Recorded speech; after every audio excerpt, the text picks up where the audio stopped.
A Thing in the Woods. Chapter 20. I don't remember closing my eyes or lying down on the bed. I don't remember pulling my sheet over me. But I do remember waking up at some point, with my knees pulled close to my chest and the baseball bat firmly in my grasp. The sheet was over my head, and the room was perfectly silent. Outside, the only sound that I could hear was the sound of crickets and frogs. At this point, waking up at all terrified me. The silence was filled with a promise of something creeping around the corner, so even when I didn't see or hear anything unusual, I felt as though the calm was just part of the game. The sound of my own breathing gave me the creeps. I knew that it was me, and yet it felt like something from outside of me. It became a part of the intruder's taunting. Retelling that part makes it sound crazy. Maybe it was. I had to have been losing my mind by that point, and I was losing touch with my physical self as well. Listening to the sound of my own breathing, being hyper-aware of something that was usually involuntary, turned it into something alien. Now that I was under the sheet, I couldn't poke my head out. I had to stay perfectly still so that the intruders didn't know that I was awake. This was how it worked. So I listened to the sound of my breathing, trying my best to keep the pace of my breaths natural, for fear that they'd know. Time passed, and the silence continued to taunt me. I knew in my gut that they were out there, and the moment that I tried to believe that they weren't, they would make themselves known. My hand was starting to cramp as I gripped the baseball bat. I wanted to shift into a more comfortable position and close my eyes, but they were watching me. They'd know. I was hot under the sheet, with my own breath hot against my face. I listened to the sound in and out, in and out. The pattern repeated so many times that I nearly stopped noticing the sound after a while. But as soon as that happened, the sound changed. Or, I thought it changed. I thought that I heard another inhale, hidden within the sound of my own. For a fraction of a second, I stopped breathing entirely, and the rhythm that I'd been keeping was broken. I continued to listen to the sound of my own breath, but it was shaky now. I panicked and tried to stop my breath from shaking, but it was impossible. Then I heard it again. This time, the sound wasn't hidden within the sound of my own breath. I heard an inhale that stood on its own, and it was unmistakably the sound of someone or something else. I couldn't tell whether it was on the other side of the room or right next to my bed, but it was there. The intruders were in my room again. They were standing over me, watching me, and they could probably tell by the shaking of my breath that I was aware of them. I closed my eyes and squeezed them tight because I expected the sheet to be yanked off of me at any moment, and I didn't want to see the faces of the intruders when that happened. I could already see them in my head, with red eyes and fangs that dripped with saliva. There was no more attempting to keep my breath stable because I was struggling to keep myself from crying.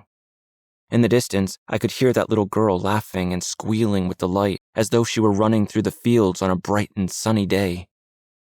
The breathing within my room grew a little bit louder for a few moments, slow and unwavering, and I heard my floor squeak as someone took a step.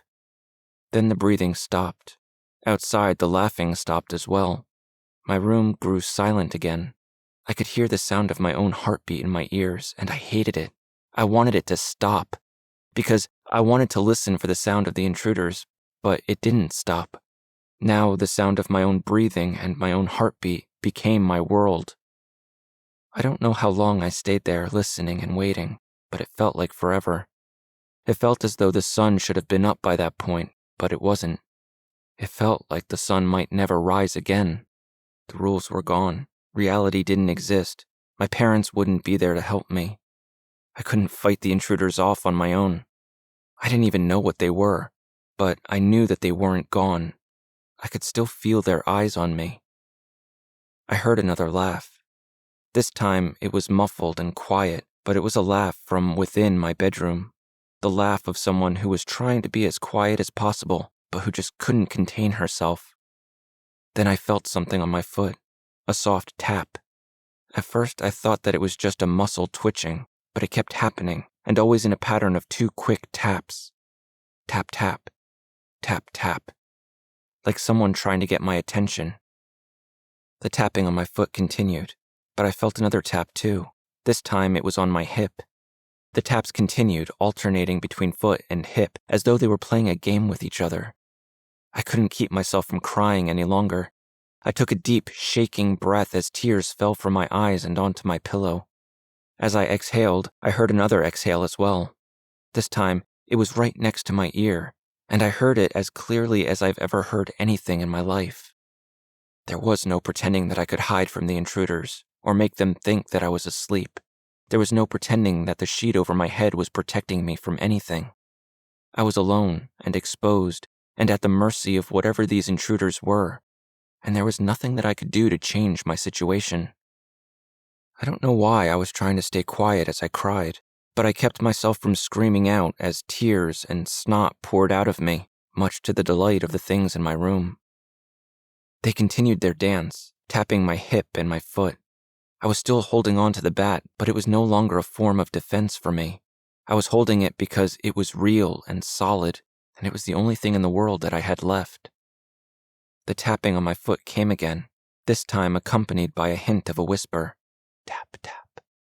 It was so quiet that I almost didn't hear the voice over the sound of my own crying, but it was there.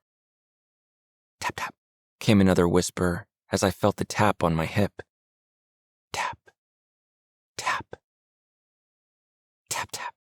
They said it over and over again, whispering and tapping me just enough to barely be felt each time they said it. There was nothing for me to do except lie there and will the intruders to go away. They had always gone away before, and I held on to the hope for peace and quiet, but I didn't know for sure that it would come. I didn't know what they wanted from me, and I didn't know how long they would tap and whisper before they finally got tired of their game and finished me off. Tap, tap, tap, tap, tap, tap, tap, tap, tap, tap. And then their taps grew just a little bit harder. Tap, tap. It was still a whisper, but it was an angry, forceful whisper now. Tap, tap, Dale. I stopped breathing. At first, I wasn't sure that I'd heard my name, but I thought I'd heard it. Tap, tap, Dale. Tap, tap. I knew that I'd heard it that time. They knew my name, and had spoken it to me in their hushed, bitter voices. I can still hear those voices in my mind. They're like children's voices, but filled with something ugly and hateful. Their tapping grew into poking. Each poke was accompanied by a harsh tap. And then the poking became jabbing, and I could hear the laughter of a little girl again. It sounded distant and playful, but the intruders were still in my room whispering and jabbing at me and saying my name.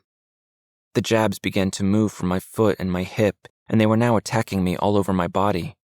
What at first felt like 2 fingers tapping me soon became a barrage of jabs from many fingers, and then many hands. Jabs became smacks. Tap, tap, tap, tap, tap, Dale, tap, tap, tap, tap, tap, tap, tap, tap, tap, tap. They were coming at me now without end, and I was sobbing, trying my best to keep from screaming, but the whispers were all that I could hear, and the smacks were all that I could feel, and there was nothing left in the world except for this. I was so tired. I was so utterly and completely worn down and alone and scared, and I couldn't take it anymore. I kicked and twisted and screamed and did all of the things that I'd been so afraid to do for so long. But I didn't care anymore. I didn't care if the intruders killed me. I didn't care if my parents shipped me away. I didn't care if I opened my eyes and there was nothing but blackness for all of eternity. I fell off of my bed and onto the ground, still tangled in my sheet and holding onto the baseball bat. Tears were blurring my vision, and the room was dark. But as I looked across the room, I could see my own dark and distorted reflection in the mirror. Then there was the pounding of footsteps across the hardwood floors. Lights were going on in the house, and I heard my name called, but it didn't sound like it belonged to me anymore. I was shaking and crying and staring at that dark reflection when the light in my room came on and my parents dropped to their knees beside me. "Dale!" I heard my mother yell, but it sounded like she was down a long tunnel. The light in my room blinded me for a few seconds.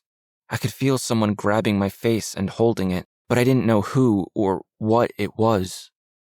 As my eyes began to adjust to the light, I looked into the eyes of my father, who was holding my face in his hands. "What happened?" he asked me. but I didn't know what to say. I was so scared of the intruders, and what would happen to me if I told my parents about them, and I didn't know what any of it meant anymore. All I could remember was what I'd been telling my parents all along, and so I just said it again. I'm fine. I was saying it in between sobs now, shaking and trying desperately to catch my breath. I'm fine, I said again. I looked across the room toward my reflection in the mirror, but there was no reflection. The mirror was turned toward the wall. I'm fine.